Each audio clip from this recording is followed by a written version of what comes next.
नमस्ते स्टूडेंट्स, मैं किम दिव्या आप सभी का बहुत बहुत स्वागत करती हूँ हमारे यूट्यूब चैनल विद्यापीठ ग्रेजुएशन क्लासेस में, जिसमें हमारा आज का टॉपिक है important question for the exam BA first year. Subject है हमारा मनोविज्ञान, जिसका फर्स्ट पेपर है और फर्स्ट पेपर का नाम है मनोवैज्ञानिक प्रक्रियाओं के मूल आधार। इसमें चूंकि हम लोग इम्पॉर्टेंट क्वेश्चन के बारे में डिस्कस कर रहे थे, तो हमारे प्रीवियस पार्ट में अर्थात पार्ट 2 में आपने कुछ क्वेश्चन देखे होंगे, तो बाकी बचे हुए क्वेश्चन का आंसर आज हम जानेंगे। तो अभी जो क्वेश्चन है वह जन्मजात अभिप्रेरणा के प्रकार या फिर अभिप्रेरणा की विवेचना कीजिए। तो अभिप्रेरणा के दो प्रमुख स्रोत हैं।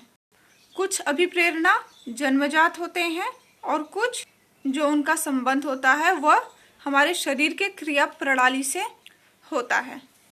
तो इन आवश्यकताओं की संतुष्टि के बिना प्राणी जीवित नहीं रह सकता है।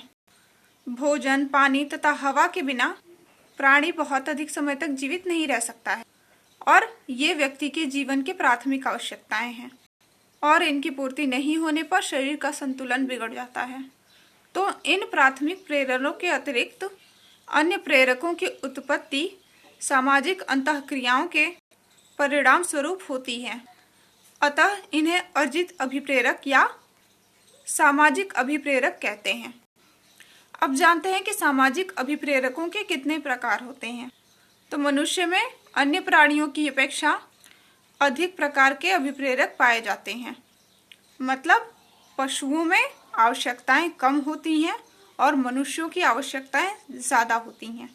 मनोवैज्ञानिक अध्ययनों के आधार पर जो प्रमुख सामाजिक अभिप्रेरक हैं उनमें से है संबद्धता, सम्मान, संग्रहशीलता और शक्ति। अब हम जानेंगे नैमित्तिक अनुबंधन के बारे में। इसको भी मैंने सिंगल टिक में दिया हुआ है। सिंगल टिक का मतलब है जो प्रीवियस ईयर के एग्जाम में एक बार पूछा गया है। तो नैमित्तिक अनुबंधन को प्रभावित करने वाले कारक कौन कौन से हैं? इनमें निम्नलिखित हैं, जिसमें पहले नंबर पर आता है पुनर्बलन की संख्या, दूसरा है पुनर्बलन की मात्रा और तीसरा है सन्निकटता या समीपता। पुनर्बलन की संख्या के अंदर पुनर्बलन कहते किसको हैं? पुनर्बलन मतलब पुरस्कार, ठीक है। तो कोई भी क्रिया करने के बाद में जो पुरस्कार दिया जाता है वही पुनर्बलन कहलाता है।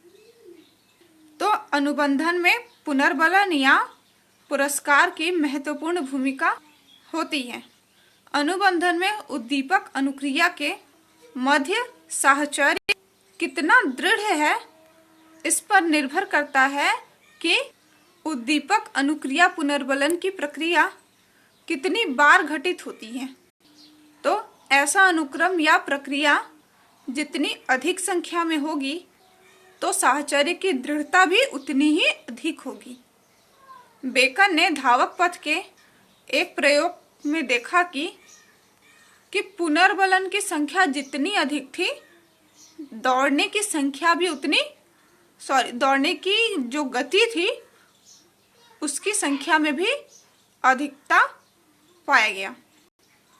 नेक्स्ट है पुनर्बलन की मात्रा। तो हट ने अपने प्रयोग के अंतर्गत ये पाया कि पुनर्बलन की मात्रा एवं गुण में वृद्धि करने से साहचर्य की शक्ति में वृद्धि होती है। इस प्रकार यह कह सकते हैं कि उद्दीपक अनुक्रिया के मध्य साहचर्य की दृढ़ता या प्रबलता में वृद्धि, दोनों प्रकार भाग या गुणा, ठीक है, से पुनर्बलन की मात्रा निर्भर करती है, ठीक है। अगर गुणा रहेगा मतलब जितना पुनर्बलन की मात्रा को बढ़ाएंगे उतना ही ज्यादा किसमें वृद्धि होगा?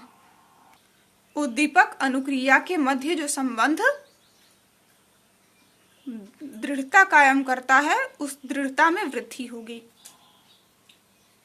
घोड़े वाला उदाहरण ले सकते हैं इसमें, और पुनर्बलन उसी अनुसार होना चाहिए जिसकी आवश्यकता है, ठीक है। अब बात करते हैं सन्निकटता या समीपता की। इसका सिंपल सा ये एक लाइन में इसका अर्थ है कि जितना ही पुनर्बलन जितना पास रखा होगा उतना ही उसके साहचर्य संबंधों में दृढ़ता पाई जाएगी। मतलब उद्दीपक और अनुक्रिया का साहचर्य संबंध है क्या? जैसे ही उद्दीपक को प्राणी देखेगा तो वैसा ही वो अनुक्रिया करेगा। ठीक है, तो ये जो उद्दीपक है, मतलब अगर सपोज करो घोड़ा यहाँ पर प्राणी है, अगर घोड़े को भूख लगी है और उसका भोजन जितना समीप रखा जाए तो क्या होगा? घोड़ा उतना ही अपनी गति में वृद्धि करेगा। ये सन्निकटता है। घोड़ा क्या करेगा? उतना ही अपनी गति में वृद्धि करेगा ताकि वो अपने भोजन के पास जल्दी से जल्दी पहुंच सके। ठीक है, तो अनुबंधन में काल या समय को महत्वपूर्ण माना गया है। प्राचीन अनुबंधन में अनुबंधित उद्दीपक और नैमित्तिक अनुबंधन में अनुक्रिया और पुनर्बलन के मध्य समय या काल की समीपता या निकटता का विशेष प्रभाव पड़ता है। अनुबंधित अनुक्रिया के स्थापना में यह आवश्यक है कि अनुबंधित उद्दीपक एवं अनानुबंधित उद्दीपक के मध्य समय अंतराल समुचित हो या आदत निर्माण में विपरीत प्रभाव पड़ सकते हैं। समय अंतराल जितना कम होगा अनुक्रिया और पुनर्बलन के मध्य उतना अधिक अनुबंधन स्थापित होगा तथा समय अंतराल की वृद्धि से अनुबंधित अनुक्रिया की आवृत्ति कम या क्षीण हो सकती है, इनफैक्ट होती जाती है। अब जो हमारा अगला क्वेश्चन है कि दीर्घकालिक स्मृति के प्रकार। तो दीर्घकालिक स्मृति के बारे में टोल्विंग ने दीर्घकालिक स्मृति को दो भागों में बांटा है। पहला है प्रासंगिक स्मृति और दूसरा है अर्थगत स्मृति। प्रासंगिक मतलब जो हमारे प्रसंग में, जैसे कहानियां होती हैं, कविताएं होती हैं, ठीक है, अगर वो हमें बहुत अच्छी लगती हैं तो उसे हमारा मस्तिष्क दीर्घकालिक स्मृति के अंतर्गत डाल देता है। ठीक है, और दूसरा जो है अर्थगत, मतलब जिससे हमें लाभ होता है। जैसे पढ़ाई हो गया, अच्छी भले नहीं लगती है पर याद तो करना पड़ता है, और याद हो जाता है तो फिर उसे एग्जाम में लिखना भी पड़ता है, और याद करने और एग्जाम में बैठने के मध्य जो अंतराल होता है वह काफी लंबा होता है। तो एग्जाम में जो कुछ भी लिखते हैं वह किसके कारण? दीर्घकालिक स्मृति के कारण। तो प्रासंगिक स्मृति से तात्पर्य है वैसी स्मृति जो सामयिक रूप से दिनांकित घटनाओं एवं प्रसंग से संबंधित सूचनाओं को संचित करता है। दूसरे शब्दों में बात करें तो प्रासंगिक स्मृति में वैसी सूचनाएं संचित होती हैं जो यह बताती हैं कि घटनाएं कब घटित हुईं। प्रासंगिक स्मृति को आत्मचरित स्मृति भी कहते हैं, मतलब जो हमारे दिमाग में कल्पनाएं गढ़ सकता हो।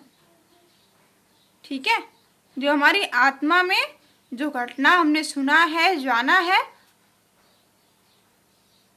उसकी कल्पना पूरे तरीके से हमारे आत्मा में, हमारे मस्तिष्क में हो सके, इसीलिए इसको क्या कहते हैं? आत्मचरित स्मृति, जिसकी रचना हम स्वयं करते हैं। अंदर हमने उसे देखा नहीं, पर हमें क्या लगता है कि हम उसे देखा है, जाना है। अर्थगत स्मृति से तात्पर्य है वैसी स्मृति जिसमें शब्दों, संप्रत्ययों, तथ्यों एवं प्रतीकों के बारे में एक संगठित ज्ञान है। इसे सामान्य या व्यापक स्मृति भी कहते हैं। ठीक है, तो ये था दीर्घकालिक स्मृति के प्रकार। तो कितने प्रकार के हो गए? पहला प्रासंगिक और दूसरा अर्थगत। ठीक है, अब नेक्स्ट क्वेश्चन है हमारा विस्मरण के कारण। कि स्मृति तो हो गई, विस्मरण क्यों होता है हमें, मतलब हम चीजें क्यों भूल जाते हैं। ठीक है, उसके क्या कारण है? तो सबसे पहला कारण है इसका अभ्यास का अभाव। तो कोई भी विषय सामग्री जिसको याद किया गया हो, उसका बार बार अभ्यास करते रहे से वह याद रहता है, परंतु यदि उसका बार बार अभ्यास न किया जाए तो वह विस्मृत होने लगती है। अतः अभ्यास के अभाव के फलस्वरूप विस्मरण होता है। इसमें दूसरा नंबर है विषय विस्तार का प्रभाव। विषय विस्तार का मतलब जो कुछ भी हमने सीखा है उसकी मात्रा धारणा शक्ति को प्रभावित करती है। अगर थोड़ा सा है, ठीक है, अगर जो भी विषय सामग्री है अगर वो थोड़ा सा है तब तो वो याद हो जाएगा, पर क्या किसी को एक पूरी किताब याद हो पाती है हूबहू? हम कोई टॉपिक हूबहू याद कर सकते हैं, पर पूरी की पूरी किताब हूबहू याद करना संभव नहीं हो पाता है।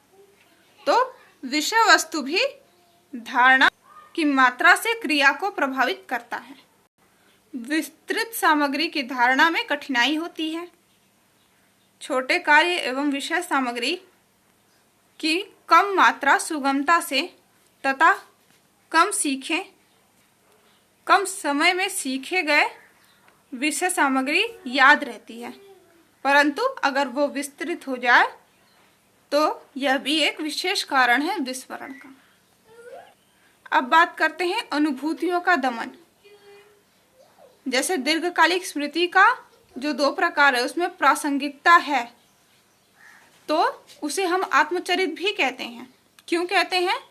क्योंकि उस प्रासंगिकता के कारण जो प्रसंग होता है, जो कहानी होता है, उसकी कल्पनाएं हमारी आत्मा में हो जाती हैं। परंतु यदि ऐसी कोई चीज जिसकी हम कल्पना नहीं कर सकते हैं, जिसका कोई रूप या आकार हमारे मस्तिष्क में धारित नहीं हुआ होता है, तो ऐसी चीजें क्या होती हैं? विस्मृत हो जाती हैं। अगला है समय का प्रभाव। पूर्व अनुभव में सीखी गई क्रिया को यदि बहुत दिनों के बाद याद किया जाए तो उसका पुनः स्मरण कठिन हो जाता है, और ज्यों-ज्यों समय का अंतराल बढ़ता जाता है विस्मरण भी बढ़ता जाता है। अगला है अभिप्रेरणा का अभाव। अभिप्रेरणा का मतलब ही है आवश्यकता, मतलब जो हमारे मस्तिष्क को या हमारे शरीर की कोई आवश्यकता नहीं होती है उस चीज को भी हमारा मस्तिष्क क्या करता है? भूल जाता है। प्रयोगों द्वारा यह सिद्ध हुआ है कि प्रेरणा के अभाव में जो अधिगम होता है वह निर्बल हो जाता है तथा सीखी गई क्रिया का विस्मरण हो जाता है। अब नेक्स्ट है हमारा अर्जित प्रेरक। अर्जित प्रेरकों में बाह्य सामाजिक प्रेरकों तथा ऐसे वैयक्तिक प्रेरकों को गिना जाएगा जो कि सीखे गए हैं। वुडवर्थ के अकॉर्डिंग उनको हम विषय वस्तु संबंधी प्रवृत्तियां कहते हैं। मतलब वुडवर्थ का ही कहना है कि वह वस्तु संबंधित प्रवृत्तियां होती हैं।